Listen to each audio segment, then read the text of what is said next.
mountains left to climb, to new heights and new air to breathe. I'm a brick, I'm a wall, I'm a fire, 'cause I don't break when I fall. Yeah, I rise again and stand up to the ones that bring me down. When you try to keep me out, I fight for what I believe. And stand up, 'cause there's nothing I can't take. I get stronger than I like green. It's all love. Vanya, no less. For the ones who can't stand up, we gotta take a chance. Stand up, yeah, hand to hand, stand up. I will stand up to the ones that bring me down. Yeah, I will stand up and fight for what I believe. Stand up when you try to keep me out, 'cause I gotta stand up to the fires in front of me.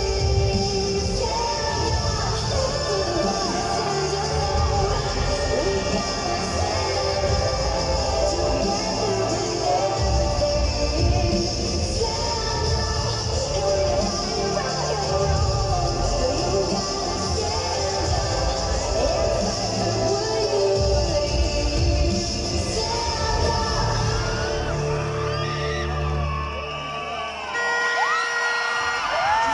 Ladies and gentlemen, please welcome Miss Tanya Morales!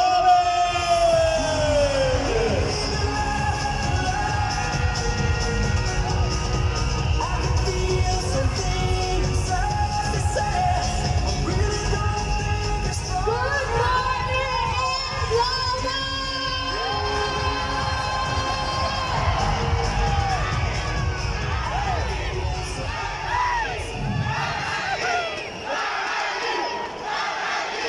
Thank you so much. Thank you. Grabe. Thank you so much. Unang-una po, I'm so, para akong nasa cloud9 right now, but I'm so excited to share my story today to whoever who needs to hear this, whoever na nandyan ka ngayon, nakaupo ka, and kailangan mong marinig yung kwento ng katapangan na to, and kailangan mo ng dose of bravery tonight.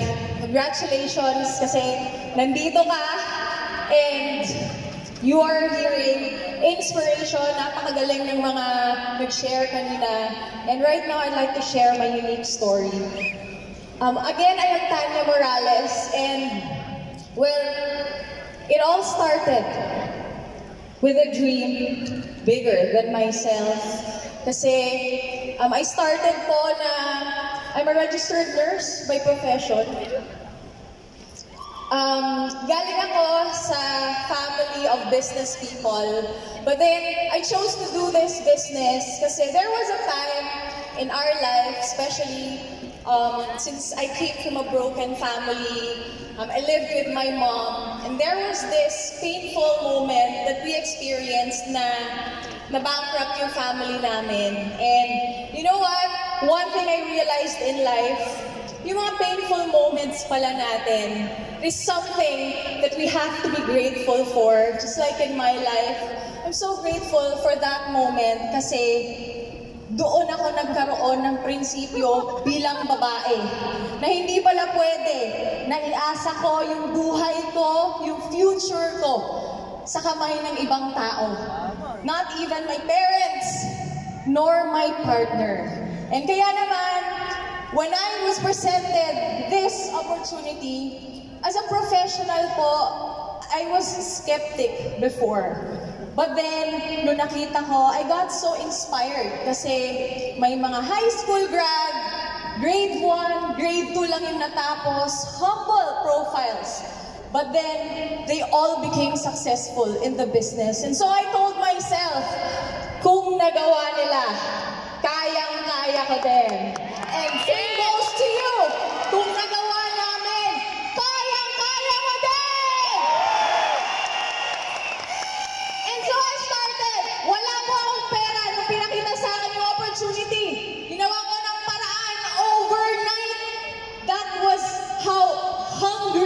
I was to achieve my dreams. That was how hungry I was to provide the life na nawala sa amin before ng mommy ko. I started this na walang alam, walang experience. Sa lahat po ng mga guests namin here tonight, na wala ka ding alam, wala kang experience, I always believe that there's a purpose why you are seated here tonight. Nandyan ka sa dinami-dami ng pwede mong puntahan. Nandyan ka and nakikinig ka right now. Maybe this is already the answer sa tinagal-tagal mo ng pinagdadasal na pagbabago ng buhay. Kasi para sa akin, this is also my answered prayer. And so, I started my journey and I started it in Cebu. Sa lahat po ng mga Bisaya na nandito. Gaway-gaway naman po and sumigaw naman po dyan.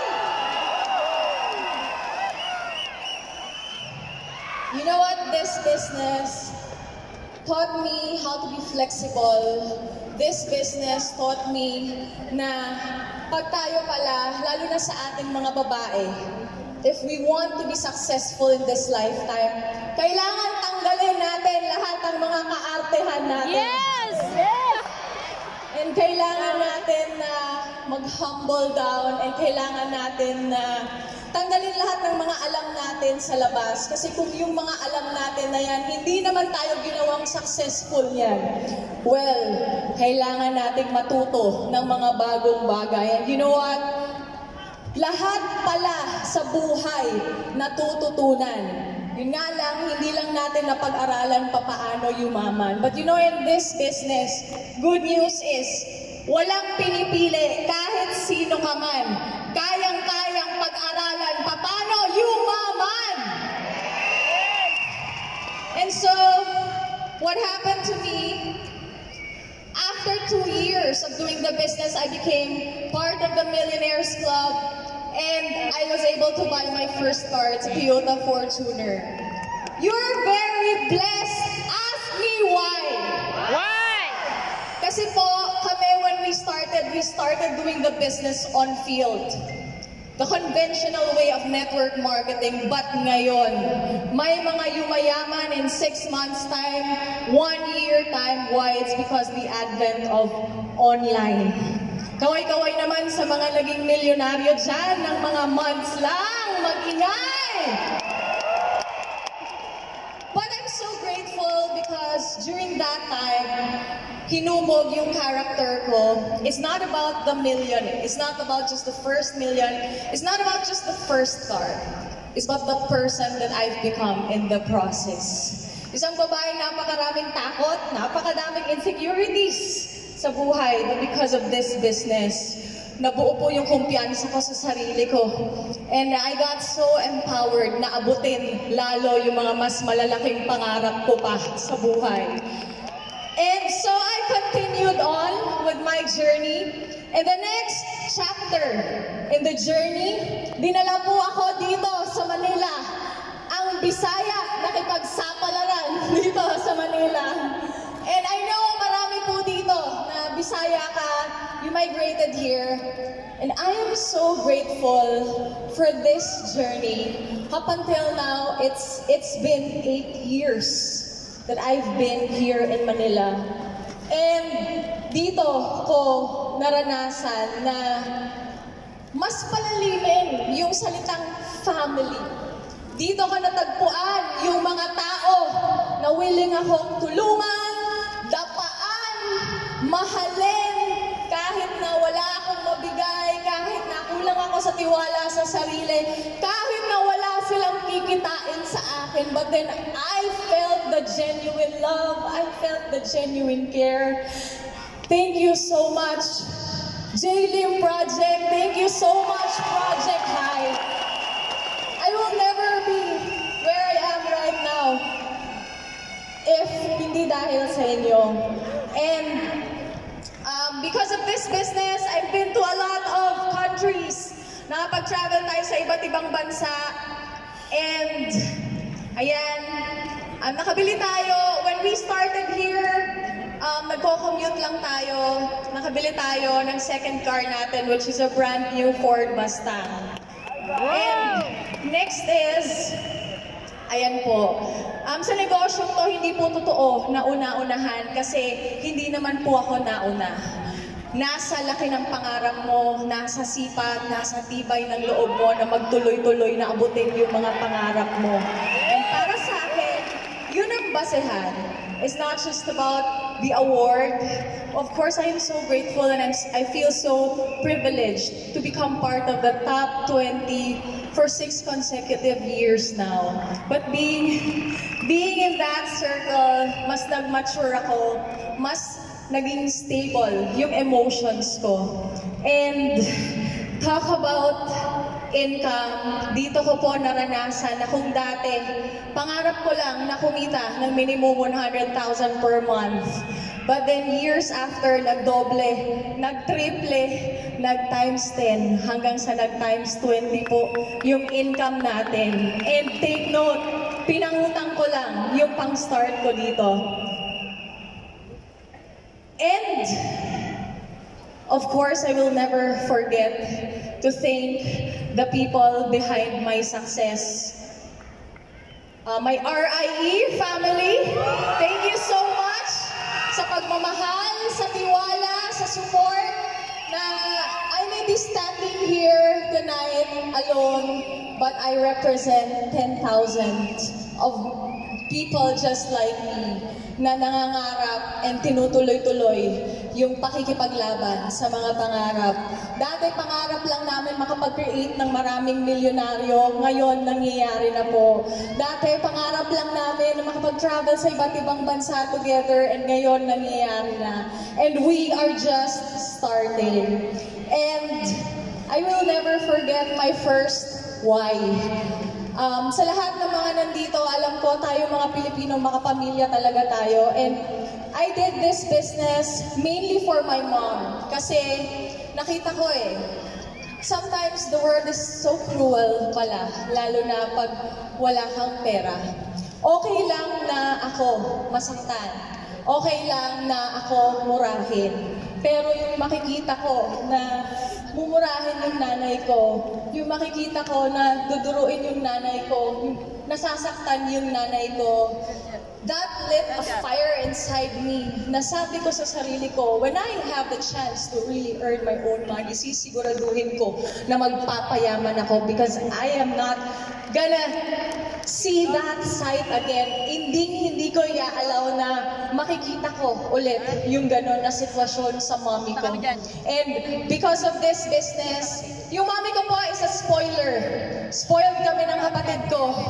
Now, it's my time to give back na ako naman yung nagsuspoil sa kanya ng mga iba't ibang bagay, mga travels.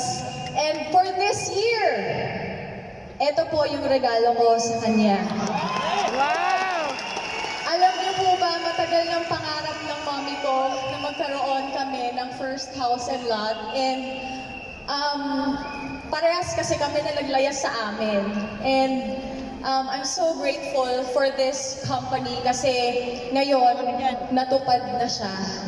And sabi ko, Lord, kung bibigyan mo po kami ng bahay, I want a view of the sunrise and the sunset all together. But alam niyo po ba, sobrang bait ni Lord kasi hindi lang sunrise at sunset yung binigay sa amin, kundi 360-degree view. And please, watch this video. Yan, ayan na po, nandito na tayo sa pinakatuktok and patapos na po ang ating bahay. Konting finishing touches na lang. And ang pinaka nagustuhan ko dito sa place na to is I have a 360 degrees view. Nakikita ko po yung buong Metro Manila. And syempre nakikita din natin ang Sierra Madre. Kahit hindi pa ako nakakapunta dyan, pero nakikita ko siya dito sa bahay na to. And of course, yan, may view din tayo ng Laguna de Bay. And napakasarap po ng hangin. Napaka-fresh ng dampi ng hangin dito. I'm so excited to finally live here. Palakpakan naman po natin, AIM Global! Thank you so much, AIM Global, for making this possible. Thank you so much, Doc Ed, Doc Con, thank you so much, Sir John, Sir FM in Heaven, Sir Jurgen, Sir Arnel, Sir June, the VPs natin, thank you so much po sa lahat po ng management team natin. To my mentor, Mentor Joseph Lim, thank you so much, Upline. Alam mo na po yun for believing in me. Thank you so much, Up Mylene Abdane, Up Mike, Up Carlo, to my AIM1 family. Thank you so much, Upline Louie Gascon. Thank you so much sa aking mga kapatid na council.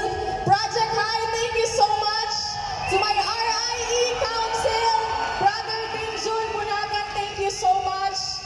Royals International Empire, thank you so much po. And my last message sa lahat po ng mga nandito right now. Pakisabi nga po sa katabi mo, be brave! Be brave! Pakilakasan, sabihin mo sa katabi mo, be brave! Be brave! Because fortune is for the brave. Walang ibang gagawa ng success mo kung hindi ikaw! Yes! Paulit-ulit, nababangon, araw-araw, kahit anong nararamdaman mo para ipaglaban mo yung pangarap mo. And ikaw, paulit-ulit, nababangon every time na madadapa ka para ibigay ang buhay na deserve mo at deserve ng family mo. Hindi kailangan na maniwala sa'yo lahat ng tao. Ikaw pa lang na maniniwala ka sa sarili mo.